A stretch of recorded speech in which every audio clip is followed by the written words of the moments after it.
Patrick, good morning. So talk to us about what could it be that the committee has done differently to give a more substantial report compared to what they did about 10 days ago?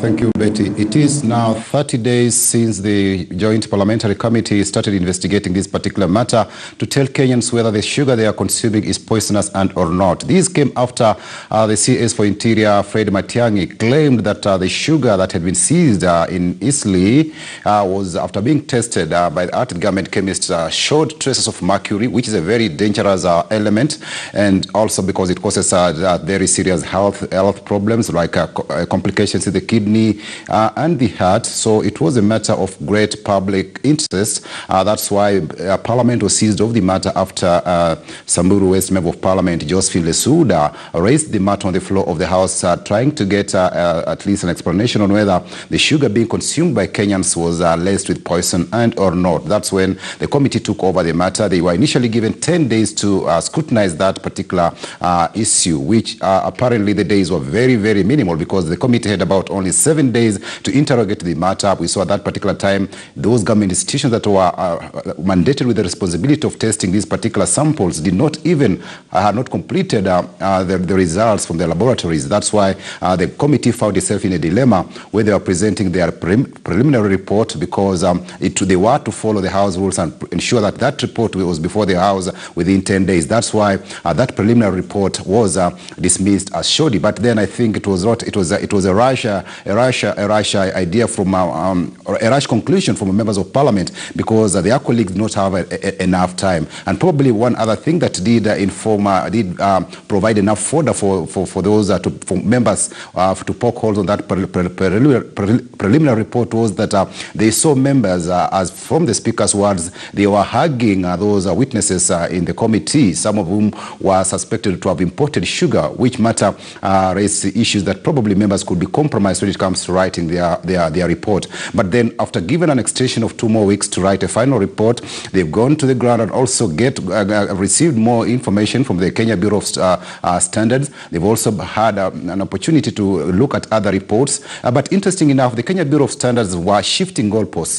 The first time they appeared before the committee, they said that the sugar samples had lead, it had copper, it had traces of yeast and molds. But 2 weeks later, when they appeared before the committee after the extension, they changed position again, trying to rule out the possibility of lead in the samples they tested. These made members put them on the spot to explain why they were skipping the issue of lead in sugar. And KEBS were like, while they were trying to indicate they were not disowning the report. Remember also KEBS, due to their report, it introduced a clash between the then Trade Minister Adan Mohammed and his counterpart, the Interior, Fred Matiang'i, when they clashed over the presence of mercury in the sugar samples, because KEBS insisted there was no mercury, while Matiang'i maintained there was mercury. And this comes from the virtue of the fact that the government chemist is hosted at the Interior Ministry. It was transferred from the Ministry of Health. And something curious enough is that the government chemist was supposed to come to Parliament and was supposed to appear before the Joint Committee and verify these allegations that the sugar contained mercury. But then the government chemist, on 3 occasions, they were invited. Mr. Gakweli was invited. He skipped. He snubbed the sessions. And in fact, they said when members wanted to interrogate the multi-agency team, they came up with a letter indicating that Fred Matiang'i must be present when those multi-agency team is presenting its findings, a matter that put members of the Joint Committee in a catch-22 situation, because one position Matiang'i insists he wants to be there, and we have an occasion where Cabinet Secretaries are complaining that they are being invited to Parliament, wasting most of their time, and which made the Speaker give a ruling that it's not necessary that for the CS to accompany, because in this particular matter, members just wanted to have the experts, those with technical know-how, to appear before it. But now a letter from the presidency last week claimed that they'll not appear before the committee, and if they are to appear before the committee, they must be with the Interior Minister Fred Matiang'i, who said he will appear at the committee at his own time and pleasure, which which made also made it impossible because the committee has timelines to deliver, and they had been given until Wednesday this week. So they went to Mombasa,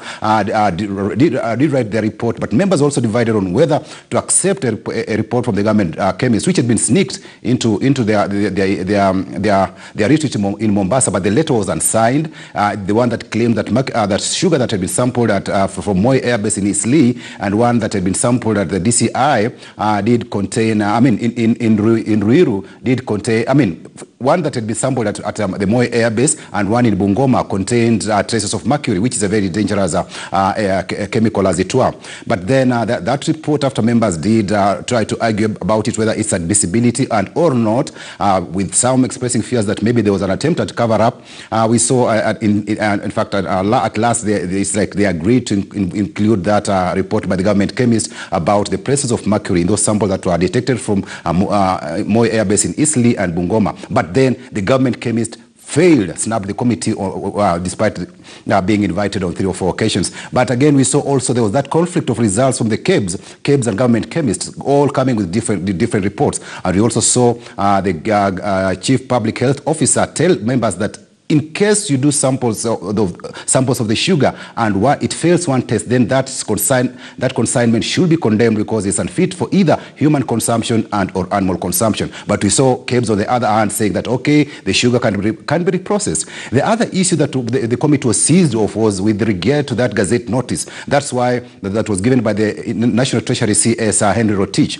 In that Gazette notice between May to August last year that allowed importation of duty-free sugar in the country, they gave a window. It did not quantify the amount and quality of sugar that was to be imported into the country. That particular time, this particular notice saw importers and individuals bring into the country sugar, some of which was with an unquestionable quality. Some of it was being stored in warehouses that are very unhygienic conditions. Some of it was being transported just like sand from maybe those rivers, either Athi River or the sand we see that is used at construction sites. So that's how that sugar was treated. And this particular Gazette notice is being blamed for the flooding of our market with sugar. And that's why the committee is recommending that CS Henry Rotich for Treasury, CS Adan Mohammed for then in charge of trade, and the former agriculture minister CS, that is Willie Bett, who is now was appointed an ambassador, should be indicted and face responsibility for allowing this sugar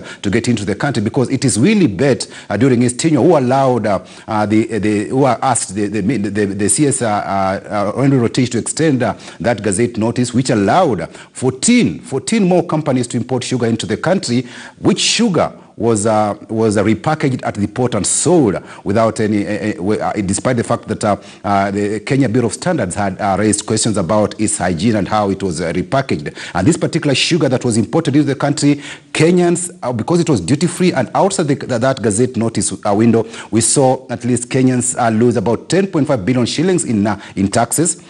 So the committee is recommending that 10 billion shillings that these 14 companies imported into the country should be paid. These countries, the companies must be forced to pay that amount.